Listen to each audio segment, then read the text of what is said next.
Di balik cadar Aisyah. Episode ketiga. Oh iya, apa kamu sama sekali belum pernah melihat wajahnya? Tanya Anita penasaran. Alfian langsung menggelengkan kepalanya. Tidak. Bagaimana kalau dia sangat cantik? Aku tidak peduli. Umurnya juga masih muda. Aku juga tidak peduli. Oh ya? Anita tidak percaya sambil tersenyum. Alfian mengangguk. Keduanya kembali bertatapan mesra. Beberapa orang diam-diam memperhatikan mereka. Kebanyakan adalah perawat yang juga sedang makan di kantin rumah sakit itu. Mereka merasa iri pada pasangan dokter itu. Selain kemesraan yang selalu mereka perlihatkan juga karenanya keduanya adalah pasangan yang sangat serasi. Dokter Alfian, dokter spesialis bedah itu terkenal dokter yang tampan dan ramah. Semua orang menyukainya. Tak jarang diam-diam banyak rekan kerja seperti perawat yang menyukai dan mengidolakannya. Namun siapa yang berani mengutarakan? Karena semuanya tahu jika sang pujaan telah memiliki seorang kekasih yang telah lama dipacarinya. Sekitar 5 tahunan yang lalu, dialah dokter Anita. Spesialis kandungan yang juga sama sempurnanya seperti sang kekasih. Berwajah cantik, berkulit bersih dan bertubuh langsing. Meniti karir bersama membuat hubungan keduanya semakin erat. Walaupun sama-sama sibuk, namun keduanya berkomitmen pada hubungan mereka. Sehingga tak heran jika bisa bertahan hingga saat ini. Perjodohan Alfian sempat membuat hubungan keduanya goyah. Anita memutuskan hubungan mereka. Meskipun tahu jika sang kekasih hanya terpaksa menikahi wanita lain karena orang tuanya. Namun Alfian yang tidak mau kehilangan, terus-menerus meyakinkan Anita agar tak meninggalkannya. Hingga Anita kembali padanya karena Alfian yang meyakinkannya jika setelah setahun dirinya akan bercerai dengan Aisyah. Wanita itu juga terpaksa menikah denganku. Dia yang menginginkan perceraian setelah 1 tahun. Kenapa? Apakah karena dia juga sama sepertimu? Sudah mempunyai pilihannya sendiri? Tanya Anita penasaran. Entahlah. Tapi mungkin saja seperti itu. Jawab Alfian sambil kembali mengingat ketika dirinya melihat mata Aisyah yang terlihat sedih dan sembab. Itu benar. Apa yang dikatakan Anita benar. Wanita itu juga tidak mau dinikahkan. Karena sudah mempunyai pilihannya sendiri.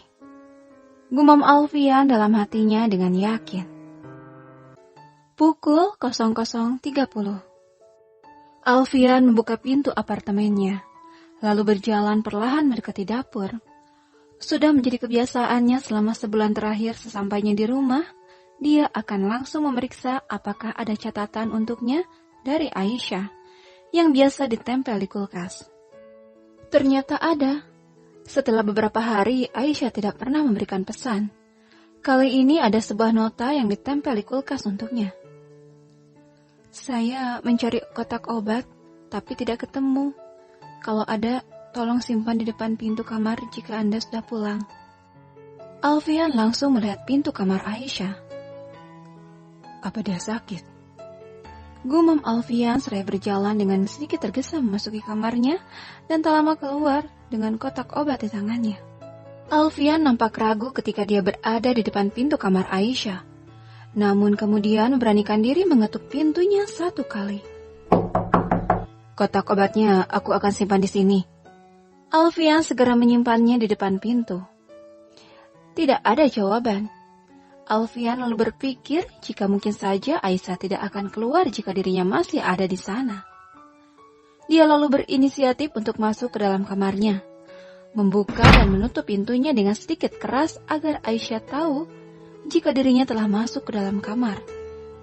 Benar saja, tak lama terdengar suara pintu kamar Aisyah terbuka lalu menutup kembali. Alfian yang masih berdiri di depan pintu kamarnya merasa sangat penasaran akan apa yang sebenarnya terjadi. Kenapa Aisyah membutuhkan kotak obat? Mungkinkah dirinya terluka atau sebenarnya sedang sakit? Alfian berjalan mondar-mandir di dalam kamarnya, merasa sedikit khawatir jika saja keadaan Aisyah ternyata parah. Atau bahkan dia takut jika sebenarnya Aisyah sakit, tapi salah meminum obat yang ada di kotak obat tersebut. Memikirkan itu, Alfian segera keluar kamarnya menuju kamar Aisyah. Dia segera mengetuk pintunya beberapa kali. "Apa yang terjadi? Apa kamu sakit?" tanya Alfian dengan suara yang sedikit keras. Tak ada jawaban, semakin membuat Alfian khawatir. "Bisa kamu buka pintunya sebentar?" Tetap tak ada jawaban. Tentu saja dia khawatir. Berpikir jika terjadi sesuatu pada Aisyah, tentu saja dia yang akan disalahkan oleh orang tuanya, juga oleh mertuanya. Memikirkan itu, dia kembali mengetuk kamar Aisyah. "Saya tidak apa-apa." Tiba-tiba terdengar suara pelan dari dalam kamar. "Lalu kenapa kamu membutuhkan kotak obat? Apa kamu terluka?" tanya Alfian penasaran. "Saya tidak apa-apa." Aisyah memberikan jawaban yang sama, masih dengan suaranya yang pelan. Alfian termangu di depan pintu. Walaupun jarang mendengar suara Aisyah, akan tetapi tetap dia tahu jika istrinya sedang tidak baik-baik saja. Terdengar dari suaranya yang lemah. Alfian nampak bingung. Dia kembali berjalan mondar-mandir di depan kamar Aisyah. Sementara di dalam kamar, Aisyah berbaring dengan lemah. Sekujur tubuhnya basah oleh keringat. Wajahnya nampak sangat pucat. Aisyah mencoba melihat termometer yang sudah dia simpan di mulutnya. Dengan matanya yang sedikit kabur, Aisyah melihat termometer yang menunjukkan angka 39,6 derajat Celcius. Dengan segala upaya, dia mencoba untuk duduk, mengambil kotak obat di atas meja kecil di sampingnya, lalu mencari sesuatu di dalamnya. Tapi dia tak menemukan obat penurun panas di sana. Ya Allah. Aisyah meringis sambil kembali berbaring. Aisyah menitikkan air mata mengingat ketika terakhir kali dia sakit. Ada Umi dan adiknya Maryam yang mengurusnya dengan penuh kasih sayang. "Umi." Aisyah merintih memanggil sang ibu dengan air mata yang terus keluar membasahi bantal di bawahnya. Tak lama, terdengar kembali suara pintu diketuk. Alfian suaminya kembali bertanya apa yang sebenarnya terjadi. Aisyah kembali mengumpulkan tenaganya agar bisa kembali duduk. Berjalan mendekati meja, mengambil kertas, lalu menulis sesuatu di atasnya. Dia lalu berjalan mendekati pintu, kemudian duduk bersandar di sampingnya lalu mengeluarkan kertas melewati kolong pintu. Alfian melihat kertas yang keluar dari bawah pintu. Dia segera mengambilnya lalu membaca isi tulisan di atasnya. "Saya butuh obat penurun panas. Tidak ada di dalam kotak obat." Alfian lantas mengerti jika Aisyah kini sedang demam. Dia kemudian dengan segera mencari persediaan obat yang ia simpan. Akhirnya dia menemukan obat itu.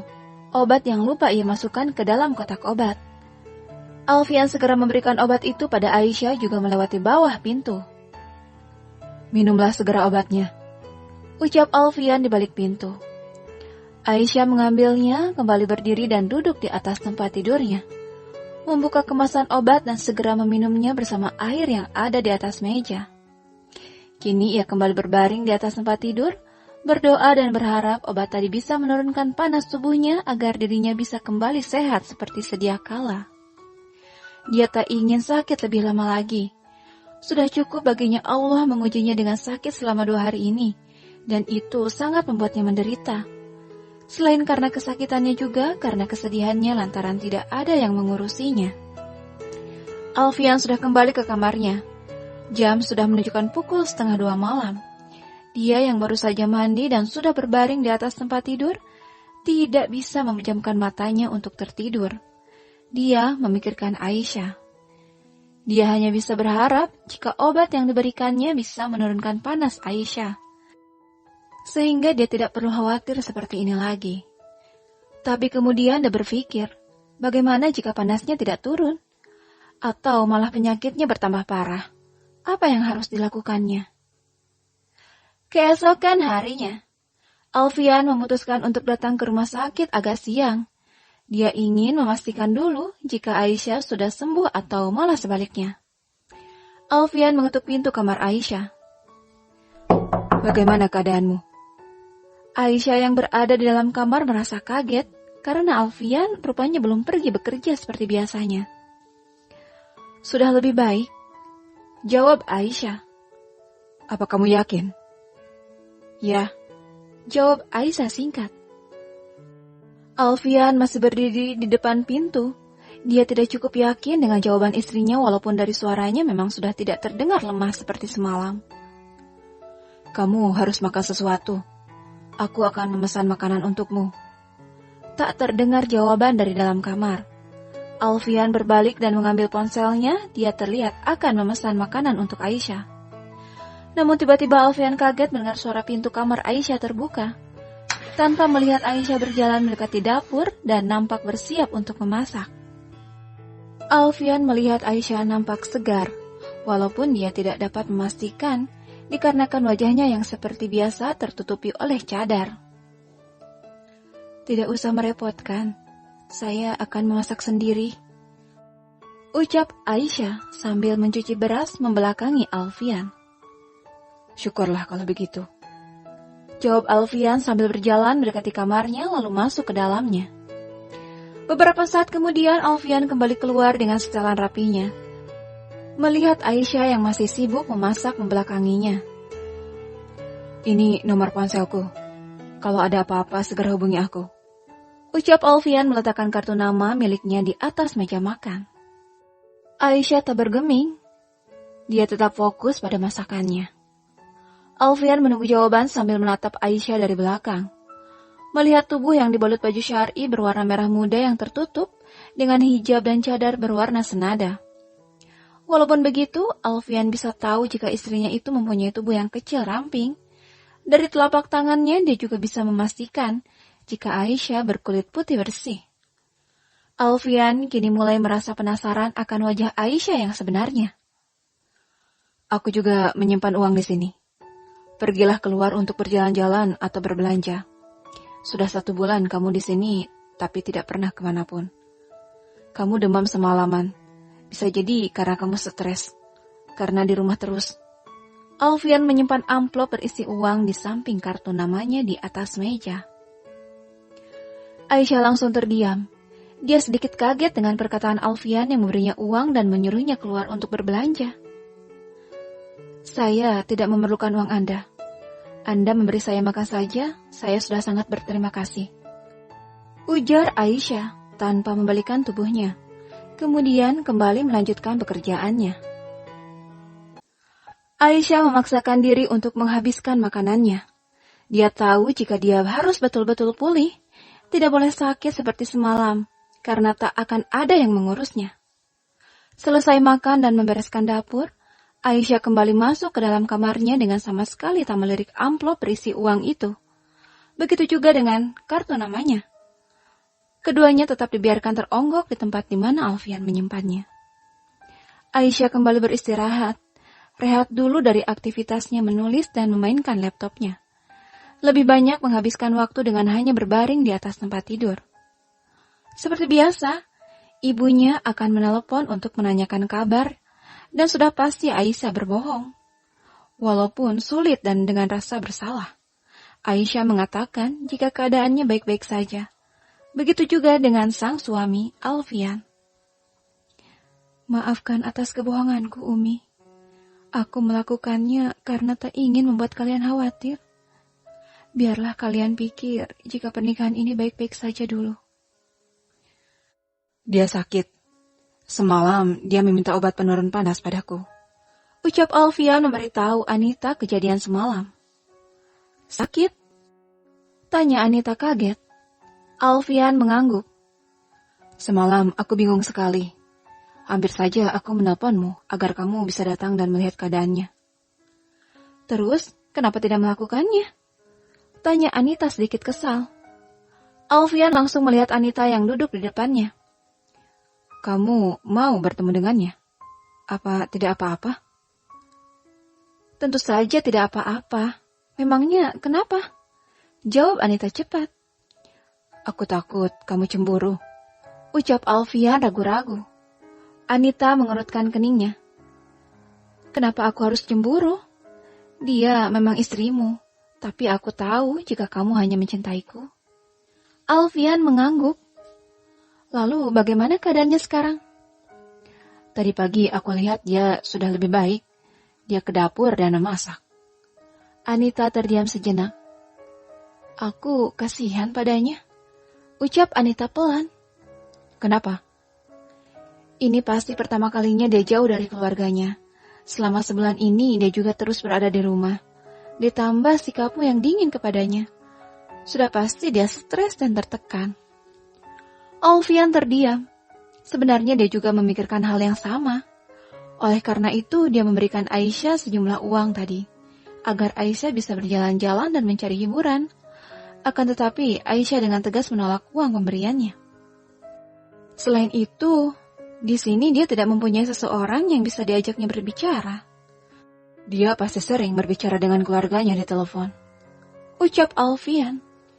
Itu sudah pasti, tapi Aisyah tidak akan menceritakan apa yang sebenarnya terjadi. Dia akan berbohong pada keluarganya, mengatakan jika dia bahagia di sini. Alfian tertegun mendengar perkataan Anita. Aku wanita. Aku mengerti bagaimana perasaannya saat ini, ucap Anita sambil melihat Alfian yang hanya terus terdiam mendengarkan perkataannya. Aku ingin bertemu dengannya. Aku ingin berteman dengannya. Alfian tersentak, langsung menatap wajah Anita. Katakan saja jika aku ada teman baikmu. Anita menatap Alfian dengan tatapan memohon. Alfian tak menjawab, dia nampak bingung. Membiarkan keduanya bertemu. Tiba-tiba ponselnya berdering. Alfian segera mengangkatnya yang ternyata itu adalah panggilan darurat. Memintanya untuk segera datang ke ruangan pasien. Alfian pamit pada Anita untuk pergi duluan. Dia meminta kekasihnya itu untuk tetap di situ dan menghabiskan makanannya. Anita mengaduk-aduk minuman dengan sedotan di tangannya sambil setengah melamun. Dia memikirkan Aisyah. Rasa iba menyelimuti hatinya. Entah mengapa, kini dia menjadi bersimpati pada istri dari kekasihnya itu. Menurutnya, Aisyah dan Alfian adalah korban dari keegoisan para orang tua. Perjodohan yang dipaksakan kini sudah tak zamannya lagi. Orang tua memaksakan kehendaknya, tanpa bertanya apakah sang anak sudah mempunyai pilihannya sendiri atau tidak. Dengan dalil harus berbakti, orang tua memaksa anak harus menuruti keinginan mereka. Anita kini sangat ingin bertemu dengan Aisyah dan menawarkan persahabatan dengannya. Dia tahu, sama halnya seperti Alfian, Aisyah juga tak menginginkan pernikahan ini. Oleh karena itu, tak ada alasan baginya untuk cemburu pada Aisyah, apalagi bermusuhan dengannya. Karena tak ada yang mereka perebutkan. Dia yakin jika Aisyah tak menginginkan Alfian. Alfian tetap menjadi miliknya walaupun sudah berstatus menjadi suami dari Aisyah. Keduanya hanya terikat pernikahan yang dipaksakan. Alfian berjalan terburu-buru sambil terus menelepon ke apartemennya. Tak juga diangkat, sungguh membuat dirinya jengkel. Dia terus menggerutu dalam hatinya. Bertanya-tanya apa yang sebenarnya sedang dilakukan oleh Aisyah, sehingga dirinya tak mengangkat telepon rumah. Hingga akhirnya dia sampai di apartemennya. Dengan terburu-buru dia membuka pintu lalu menerobos masuk dengan tergesa-gesa. Alfian kaget melihat ternyata kedua orang tuanya sudah berada di sana. Nak, kamu sudah pulang. Ibunya menyebut Alfian dengan penuh kasih sayang. Alfian tergagap sambil melihat Aisyah yang sedang duduk di samping ibunya. Kalian kapan sampai?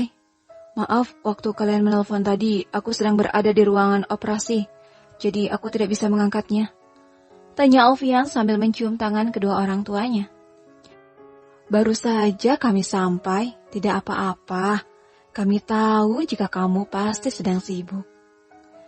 Kenapa kalian mendadak sekali ke sini? Tidak memberitahu jauh-jauh hari?